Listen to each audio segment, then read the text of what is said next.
Bom dia, boa tarde, boa noite. Mário Xavier, mais uma vez aqui com vocês.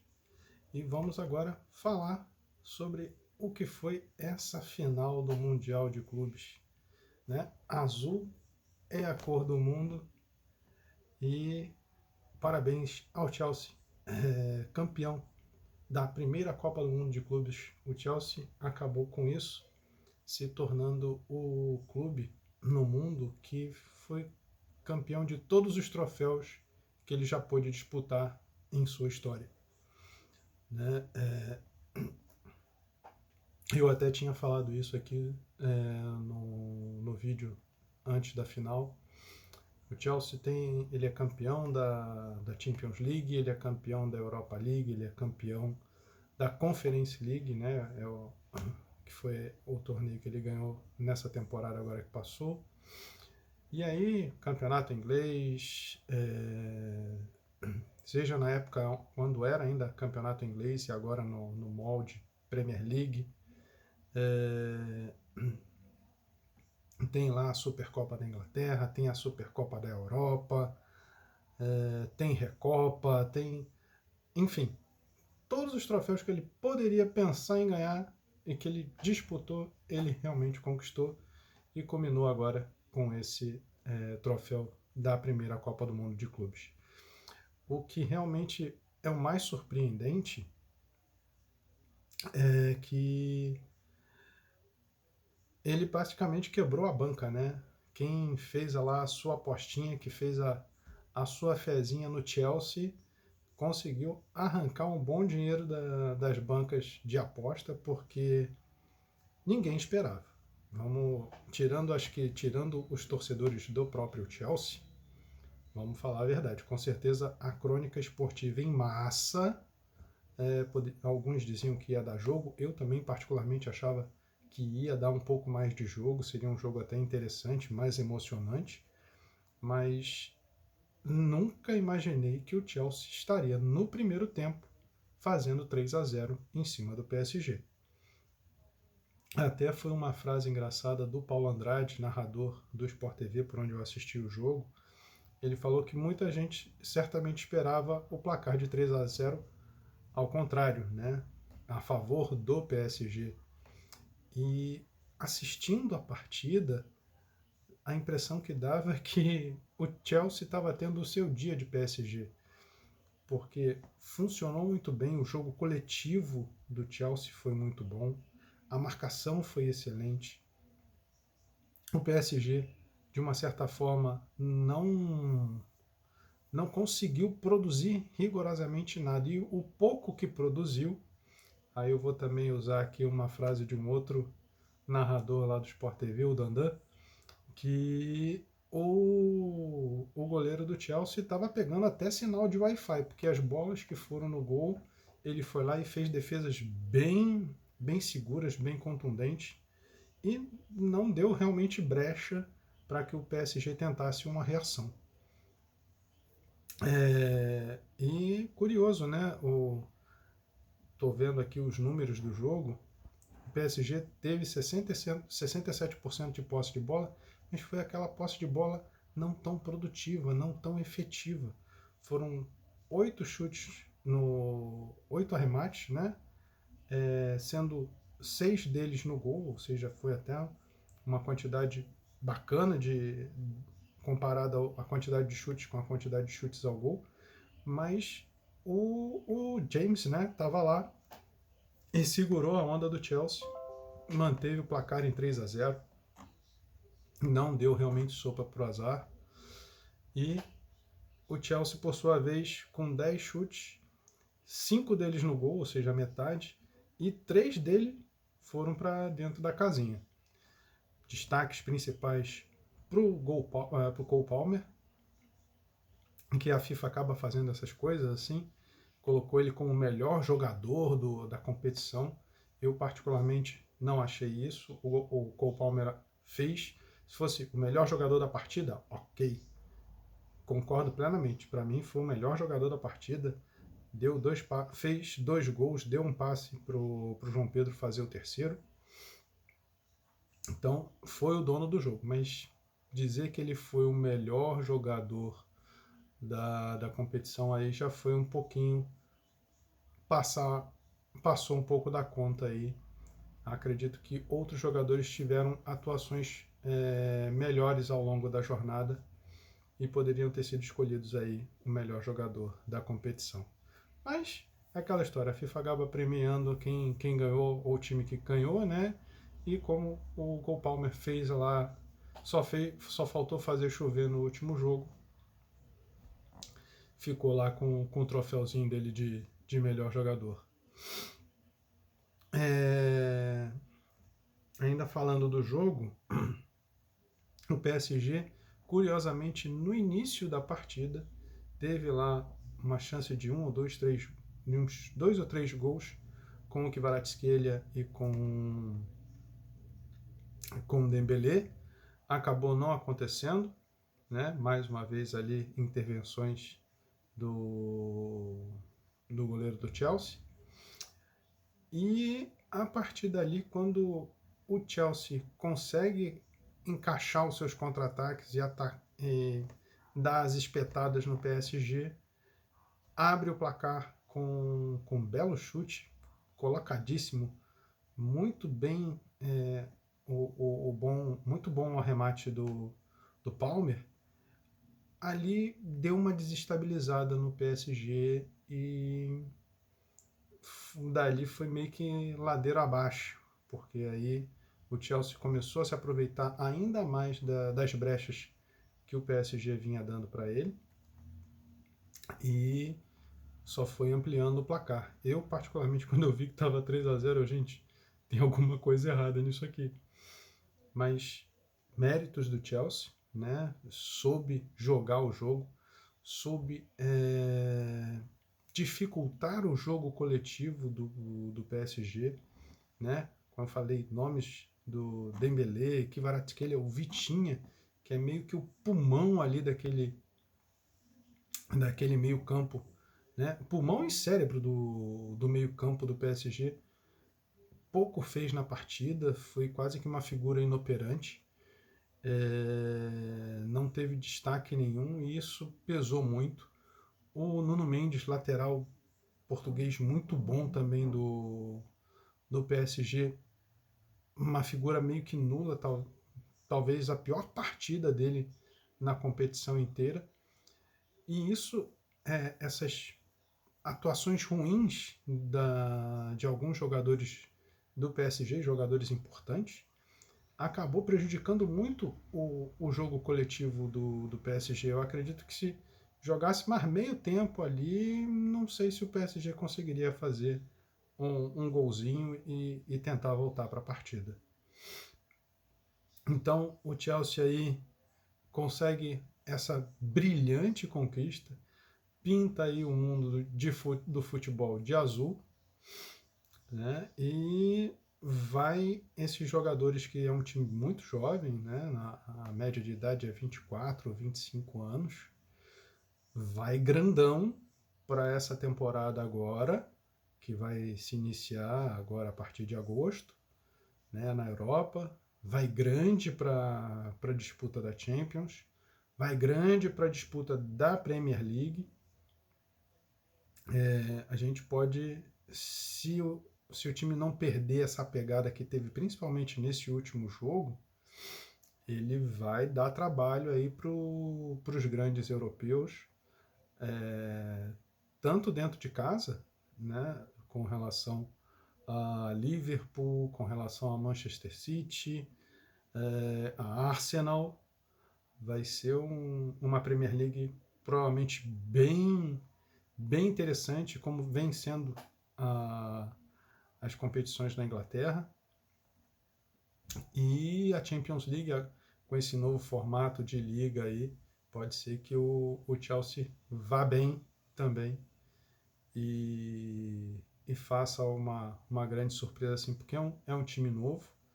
Teve aí 2 grandes reforços, o João Pedro, que já fazia parte do futebol inglês, né? Então já está mais acostumado, mas tem a chegada do Estevam. O Estevam vem aí levando um pouco mais de qualidade, um pouco mais de leveza, um pouco mais de habilidade aos jogadores do Chelsea, né, ao elenco do Chelsea, digamos, melhor dizendo. Então vai ser bem interessante esse time do Chelsea. Vai dar trabalho ao longo da temporada. É ficar de olho aí se o Maresca também conseguir dar seguimento a esse bom trabalho aí. Vai ser um timezinho aí que pode dar dar muito o que falar ao longo dessa temporada que vai se iniciar aí 25-26. Então, fechada a Copa do Mundo de Clubes, parabéns ao Chelsea, né? Fez lá o que se esperava do PSG, mas foi interessante, principalmente nesse torneio, ver essa interação, né? Entre os times da Europa, os times da América do Sul, da Ásia, da África, com um pouco mais de envolvimento entre eles, né? Não é mais aquele torneiozinho que ainda vai ter, parece que o Intercontinental no final do ano. O PSG, quem sabe, pode tentar ainda ser campeão do mundo no final do ano, mas aí ele vai estar só esperando o seu adversário que vai sair ali dos confrontos entre os demais campeões continentais. Então, o PSG aí vai só ficar de camarote vendo os outros se matarem para irem disputar a final com ele, e aí tudo pode acontecer de novo, que vai ser aquele esquema de jogo único, e vamos ver o que bicho vai dar lá em dezembro. Então, mudando agora de um polo para o outro, voltando aqui, já vou continuar na pegada do futebol, mas trazendo agora o nosso mundo.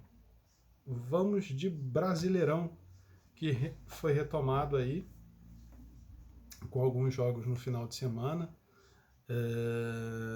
Eu vou destacar aqui 4 jogos bem interessantes pelos confrontos que são, né? E talvez tenham sido os jogos mais interessantes, mais movimentados. Mas vou tentar também falar rapidamente aqui dos placares que aconteceram na rodada, mas vou pegar um pouquinho aqui desses 4 jogos, que foram os jogos que eu consegui me inteirar mais deles. Começando pela vitória do Flamengo sobre o São Paulo, 2-0 no Maracanã, um jogo onde o Flamengo praticamente não tomou conta do time do São Paulo. Tô vendo aqui os números da partida. 22 chutes do Flamengo, 10 chutes no gol, 61% de posse de bola. Então foi assim como costumam dizer por aí, foi um atropelo. E realmente o São Paulo não viu basicamente a cor da bola.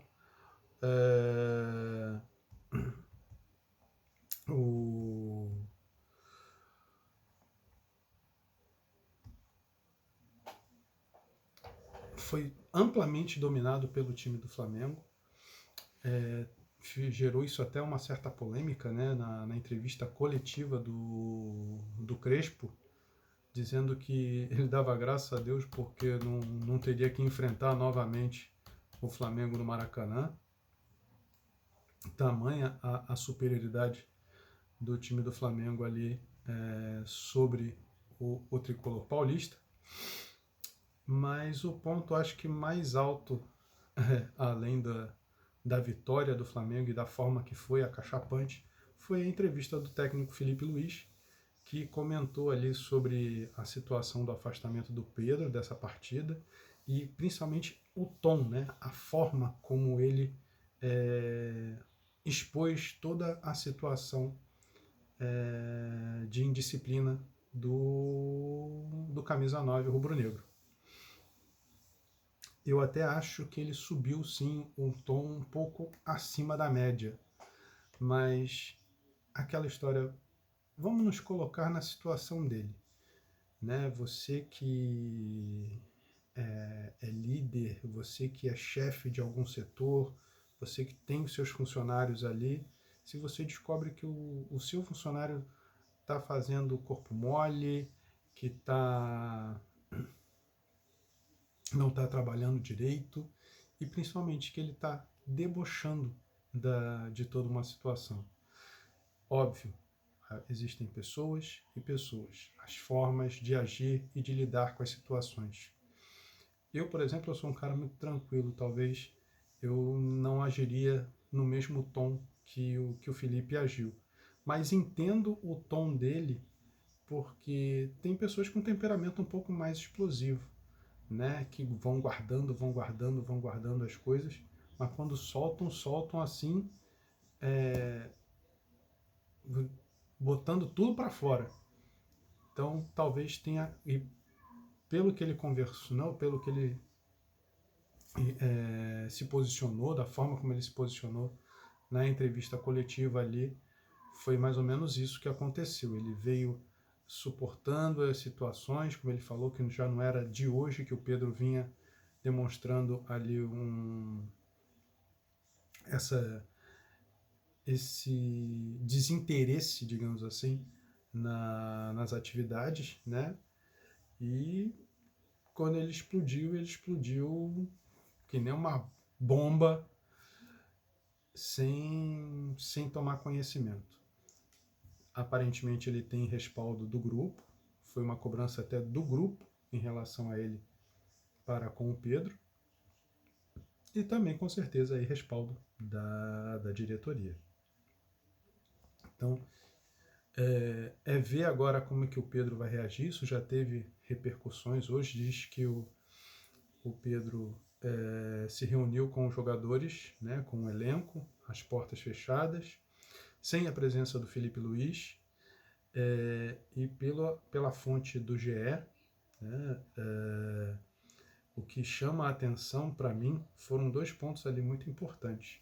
O Felipe fala na coletiva que ele deveria pedir desculpas aos companheiros pela má conduta dele. E nessa matéria do GE, dessa reunião às portas fechadas, ele explica, o Pedro explica o motivo pelo qual ele agiu daquela forma, né, displicente, em relação ao grupo e aos treinos, mas ele não pede desculpa pela atitude dele. Isso já é um ponto curioso, no mínimo curioso. Ele não pedir desculpas aos companheiros, ele só explica o motivo pelo qual ele fez o que fez, mas ele não pediu desculpas. E a outra é que o grupo só ouviu o que o Pedro disse. Em nenhum momento o grupo se manifestou em cima do que foi dito. Então isso também mostra que o grupo talvez não esteja assim tão a favor. Eu ouvi muitos comentários hoje, inclusive, de mesas redondas, né? Uma da Jovem Pan, onde participa o Vampeta, ele falando que isso daí poderia rachar o grupo, aquela coisa toda, mas se o grupo não fala nada e não toma nenhum partido ali em relação ao Pedro depois dele convocar a reunião, provavelmente o grupo pode ter realmente ouvido o que tinha que ouvir, mas sabe-se lá se aceitou a contento as explicações do Pedro. Então, vamos ver aí como é que vão se desdobrar. O Flamengo já joga na quarta-feira contra o Santos, em Santos. Já ouvi alguma coisa a respeito, assim por alto, de que o Pedro vai estar relacionado para a partida, pelo menos a princípio, até porque parece que treinou no final de semana, no domingo pós-jogo, e já demonstrou ali uma desenvoltura melhor nos treinamentos, mais aplicado. E eu, como rubro-negro, e gosto muito do futebol do Pedro, eu acho que ele deveria realmente repensar a conduta errada que ele teve. Se ele, lutou bastante para voltar antes da lesão, Tinha que... a perspectiva dele era de 9 meses para se recuperar, ele volta em 7, ou seja, 2 meses antes, até para jogar o Mundial. Cara, ele poderia, não poderia ter feito o que fez, e ter se dedicado mais aí. Mesmo que ele tenha lá os seus problemas com a diretoria, mas ele, talvez a atitude mais sensata ou mais correta, não sei, isso também vai de cada um, como cada um absorve determinadas coisas. Ele deveria mostrar que, pô, eu tô aqui, eu sou o Pedro, eu sou artilheiro do time, me respeita, né? Então, que ele fizesse por onde mostrar que ele é capaz de conduzir o ataque do Flamengo, como já o fez por tantas e tantas vezes, e mostrar o valor dele dentro de campo com as atitudes dele, não com a atitude errada que ele fez. Mal comparando, é mais ou menos como a situação dele lá atrás com o preparador físico do Sampaoli, né? Que ele acaba sendo agredido pelo preparador físico, mas ele só é agredido depois dele se recusar a treinar, a se aquecer para um jogo. E aí não sei como é que foi o desenvolvimento da situação, que culminou com a agressão do preparador físico do Sampaoli, dando um soco na cara do Pedro. Mas foi mais ou menos isso que aconteceu. Ele não sentiu a vontade com, a, com as notícias que a diretoria veio vazando ali, de que poderia vendê-lo, aquela coisa toda. Aí ele fez lá um corpo mole e ele foi meio que agredido com essas declarações pesadas do Felipe Luiz. Só que é aquela coisa, tudo partiu de uma ação que ele teve, né? Foi uma reação. E por mais que a reação, para mim, pode ter sido um pouco acima do tom, eu também me coloco à frente do Felipe Luiz, né, na posição dele ali. Se talvez eu também não tivesse num dia muito bom, eu poderia ter estourado também, como ele fez. Mas é isso. Mudando aqui para o jogo do Vasco com o Botafogo. Botafogo 2, Vasco 0. A estreia do filho do Ancelotti. Olha só, o filho do Ancelotti aparentemente fez uma graça com o time do Botafogo. O time até jogou relativamente bem, jogou bem melhor do que o Vasco. E aí, de uma certa forma, sem menosprezar o Vasco, longe disso, por favor. Mas o Vasco não vem apresentando bons resultados, bons jogos. Se esperava até um pouco mais, talvez, do Diniz tendo um tempozinho maior para treinar com esse negócio da parada da Copa do Mundo. Mas o Vasco não jogou bem, ficou muito aquém. Teve até mais posse de bola, mas aquela famosa posse de bola improdutiva.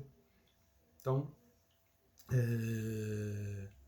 foram 11 chutes do Vasco, sendo 5 no gol. O Botafogo teve 21 chutes, sendo 6 no gol. Apesar de ter ali 33% só de posse de bola, mas de uma certa forma o Botafogo foi mais voraz ao ataque e fez por onde merecer a vitória de 2-0. Outro jogo da rodada aqui, passando rapidinho, Corinthians 1, Bragantino 2. O Corinthians também com mais posse de bola. No meu modo de ver, eu acho que fez até um jogo melhor do que o Bragantino. E aí, um ponto importante aqui na vitória do Bragantino. O pênaltizinho que marcaram para o Bragantino abrir o placar, só aqui no Brasil mesmo, né? Misericórdia, o pênaltizinho mequetrefe. Mas enfim, pênalti lá para o Bragantino. O Corinthians ainda tentou, foi lá, buscou um empate, mas no finalzinho, na última bola do jogo, o Bragantino foi lá e fez o 2-1, saiu com a vitória, deixou o Corinthians ainda numa situação não tão extremamente delicada na tabela, mas bem chata, por assim dizer. Então fica aí o alerta também ligado para o Corinthians.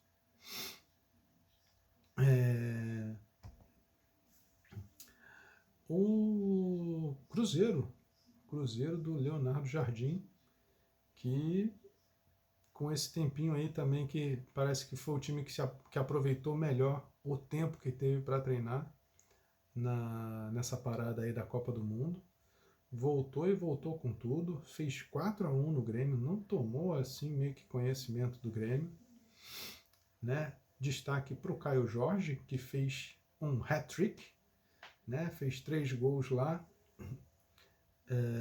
O outro foi do Vidalba. E o Cruzeiro teve boa ação ofensiva, 17 chutes, 9 no gol, 4 gols marcados. O Grêmio teve 11 chutes, só 2 no gol e um golzinho lá marcado. A posse de bola foi bem equilibrada, 55 do Grêmio, um pouquinho mais a 45 do Cruzeiro, mas por todos os demais números do Cruzeiro, a posse de bola, apesar de ser um pouco menor do Cruzeiro, mas ela foi bem mais efetiva, né? Até pelo placar em si.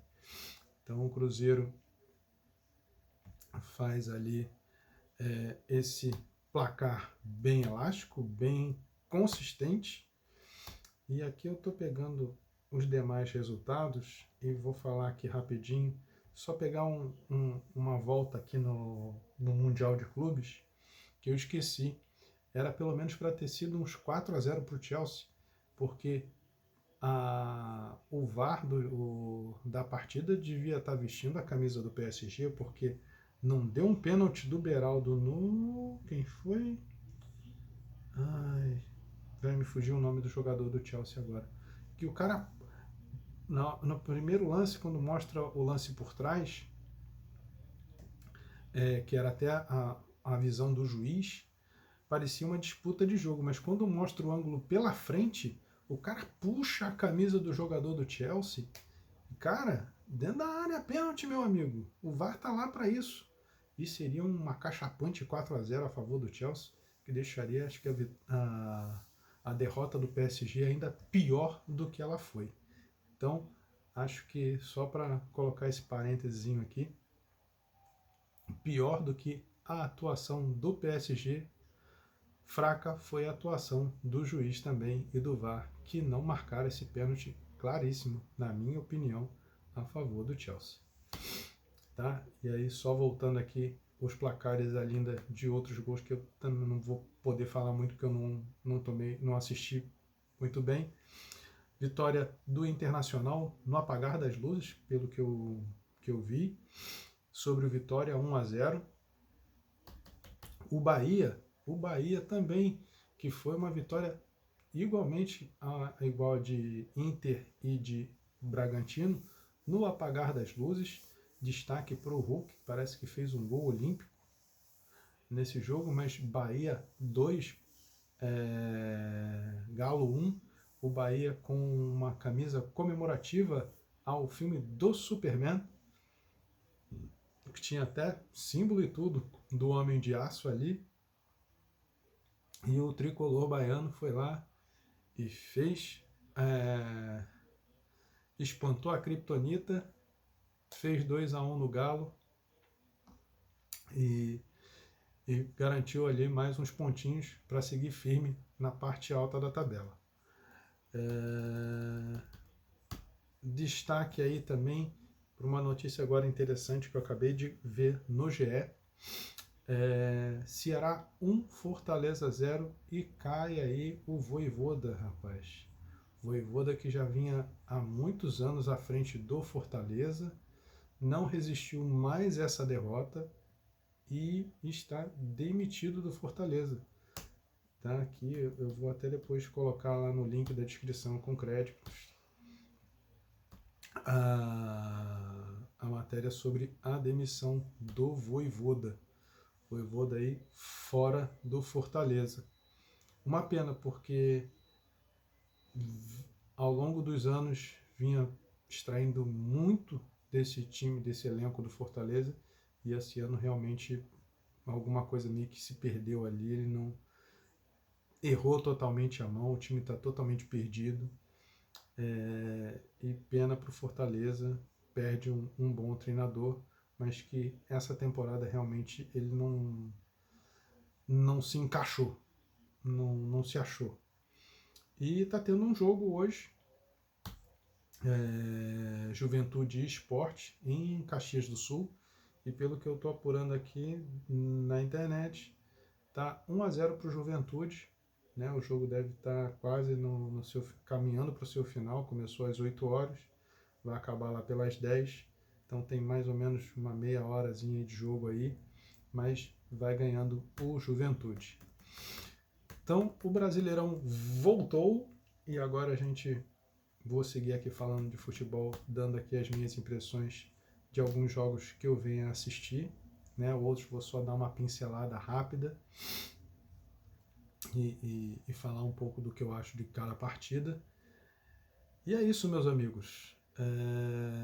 Chelsea campeão, Flamengo ainda líder do Brasileiro, com um jogo a menos. Cruzeiro tem a mesma quantidade de pontos, 27, junto com os 27 do Flamengo, só que o Flamengo tem 12 jogos, o Cruzeiro tem um jogo a mais. Então, o Flamengo aí tem chance ainda de abrir 3 pontos em relação ao Cruzeiro assim que igualar o número de jogos. E é isso. Para vocês que acompanharam, que viram o vídeo, se gostaram de tudo que foi dito até aqui, dá aquele like bacana aí, vai me ajudar bastante. Compartilha com os amigos, comenta por favor, a gente troca uma ideia aqui bacana sobre futebol. E é isso. Tá certo, meus amigos? No mais, obrigado por estarem aqui comigo mais uma vez. Fiquem com Deus e a gente se vê por aí. Um forte abraço a todos.